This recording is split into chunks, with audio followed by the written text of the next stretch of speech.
How's it going, everybody? This is Rob of Novakast, back with some more of this bullshit book from Anit-Onision. And depending on when this gets uploaded, I'm just going to say this because I was joking around about it with the group.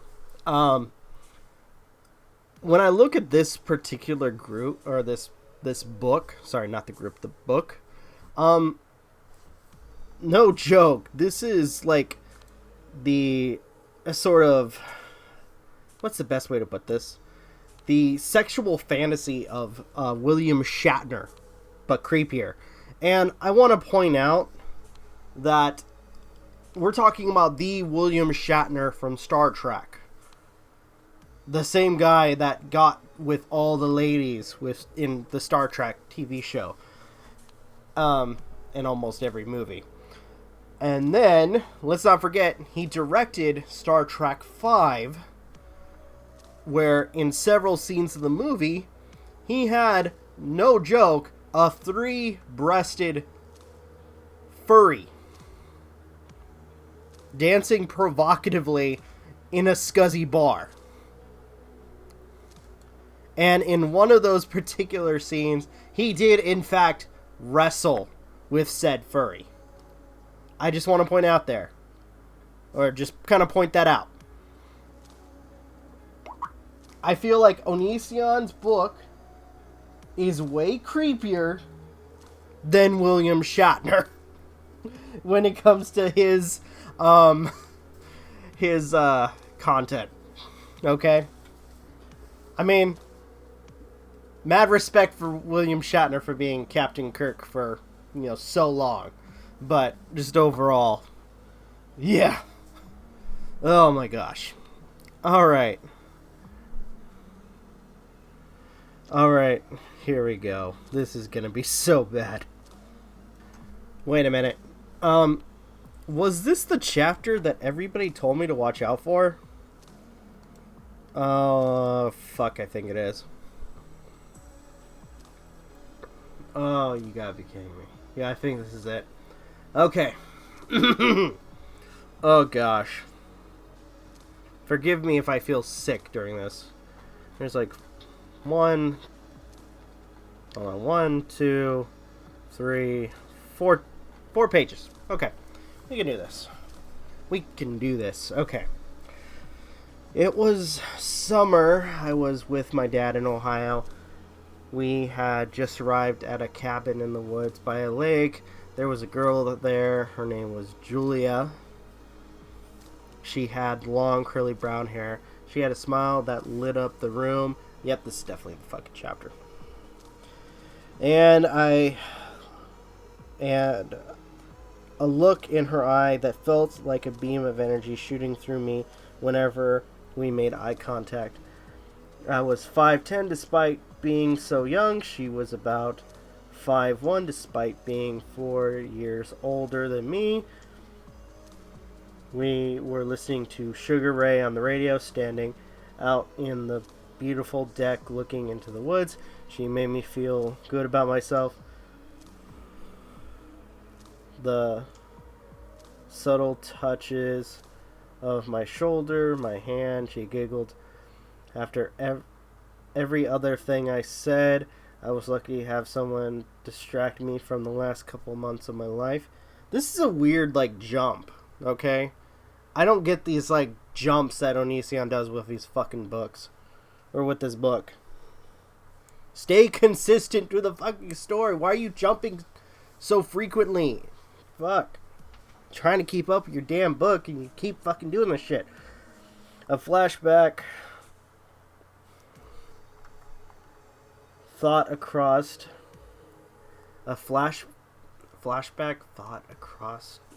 my mind.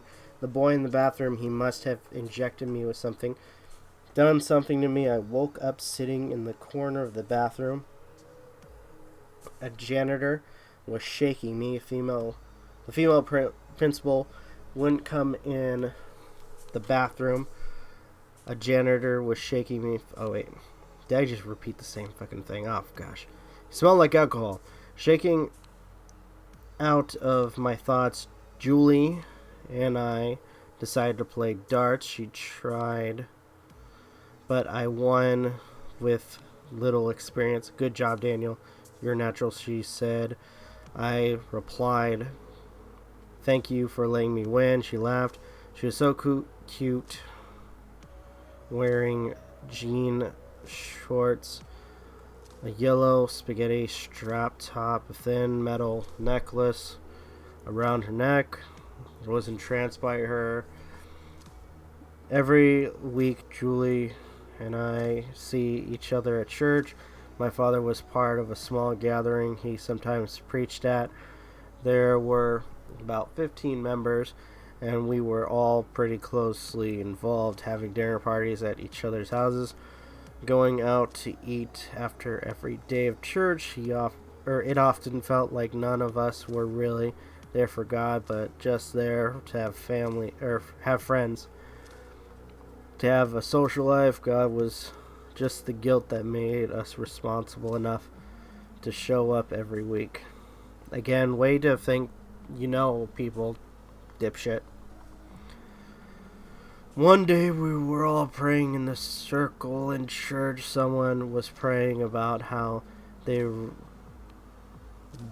really grandpa got cancer, and that's how it says, how praying about how they're really old. Oh, they're fucked up. Someone was praying about how their really old grandpa got cancer, and they asked God to save him. Like, that's fucking evil. Yeah, sure. 2 weeks later, the person would be there saying they understood why God let their grandpa die. But my question is, if God didn't want him to get cancer, why did he get cancer in the first place? So what is the point of praying about it? Not everything works out, unfortunately. A lot of times when we would pray in the circle, Julie and I would try to hold each other's hand. Because of my skepticism, I would often have a hard time not laughing when someone would ask God for something really stupid. Julie was more respectful than me. She would squeeze my hand the moment she detected I was about to laugh, and that would help prevent me from losing it. My dad only got to see me during the summer while my papa was out fishing in Alaska. My mom left my dad because he was accused by my two sisters and her own child for being inappropriate to an illegal extent. Oh my gosh, dude. Fuck off. Just fuck off. Seriously, you're gonna bring up your fucking... Oh my gosh. Get over your fucking self. Maybe that is why he resorted to religion so strongly. You know, I should have realized it when I fucking was reading about the religion. And it's seriously... Oh gosh.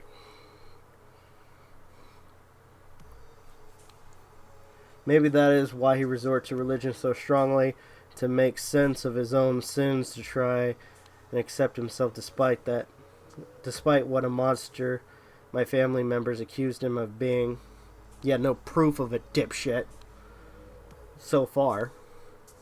If anything, you're fucking slandering your own father, you fucking piece of crap.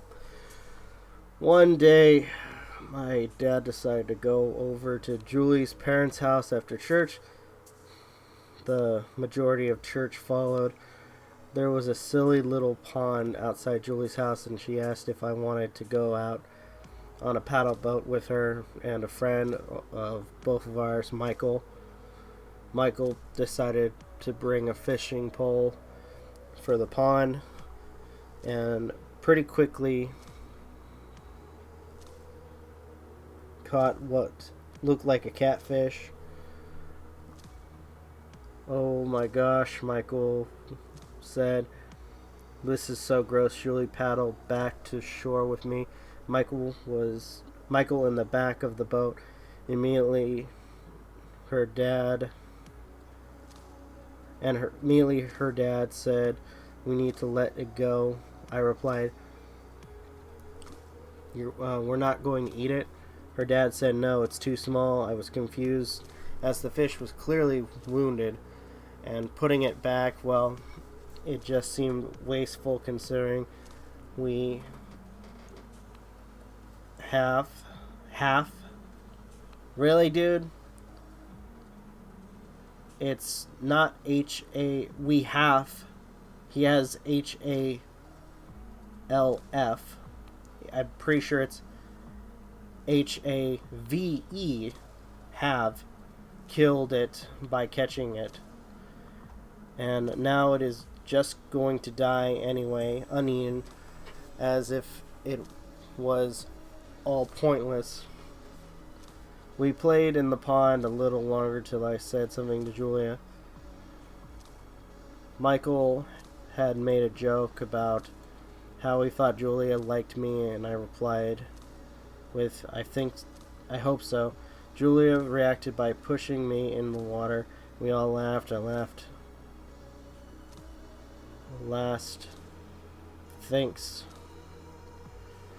I laughed last thanks to me needing to catch my breath.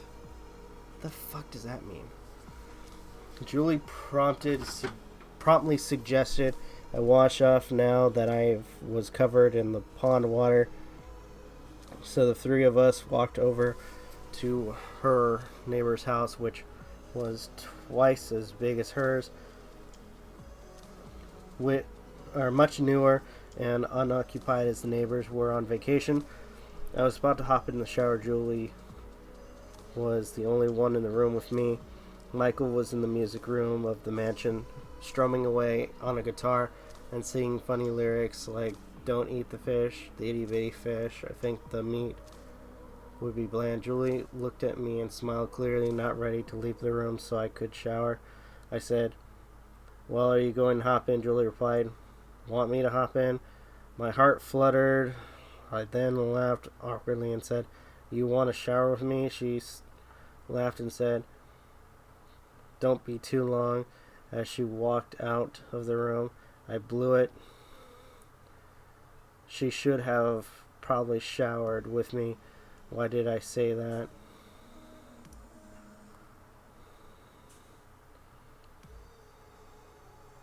Yes, please, thank you, or at the very least, I would love that. The warm water felt incredible, but I couldn't help being upset with myself. I thought about what it would be like if she was in the shower with me. Would she have taken her swimsuit and shorts off? Would we have kissed? Be freaking creepy molestation bullshit.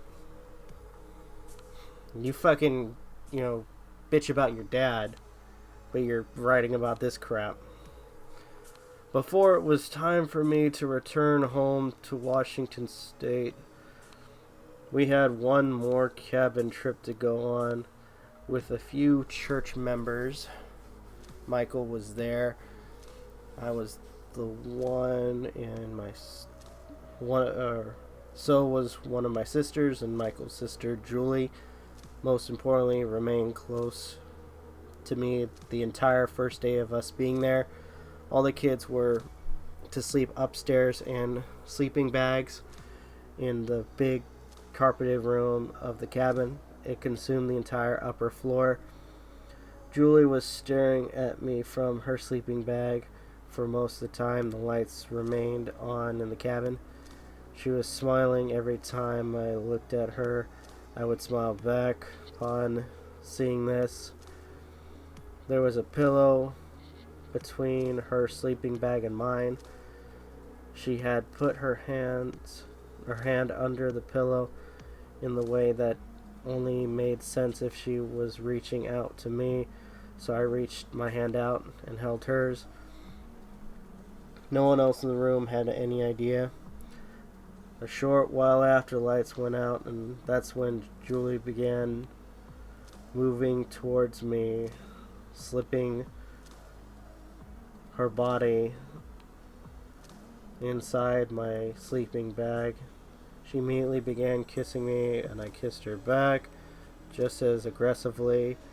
I had never kissed a girl before this moment, but it seemed like I was doing everything right.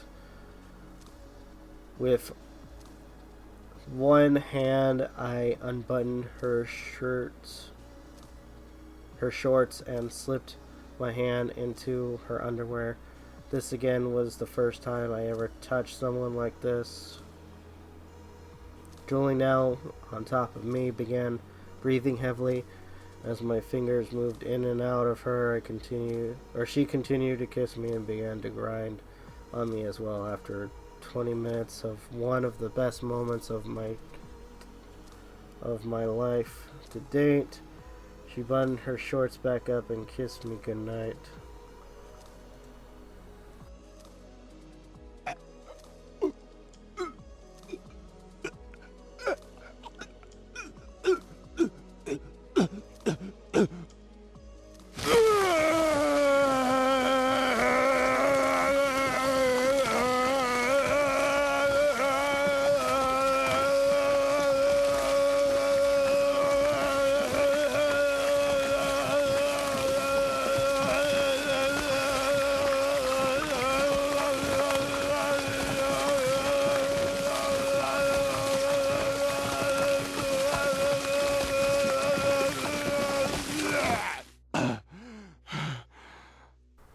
Seriously, why does Onision think that shit like this is okay?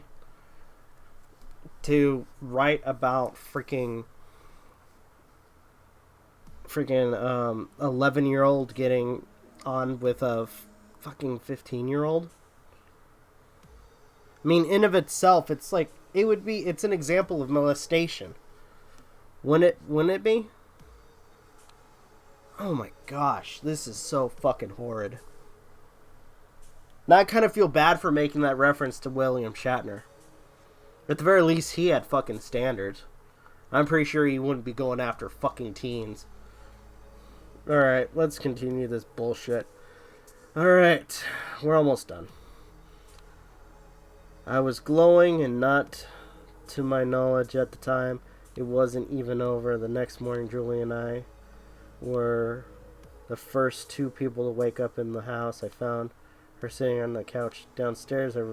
Realizing we were still alone, we began throwing ourselves at each other in exactly the same way we had last night, only now on the couch in the cabin front room. The fabric of the couch had a purple base color and a design tributing the natives of America. I ran my hand up and down her legs.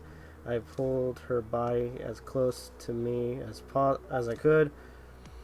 I tried to make her feel as moved and blissful as I knew how. She seemed happy. Good morning.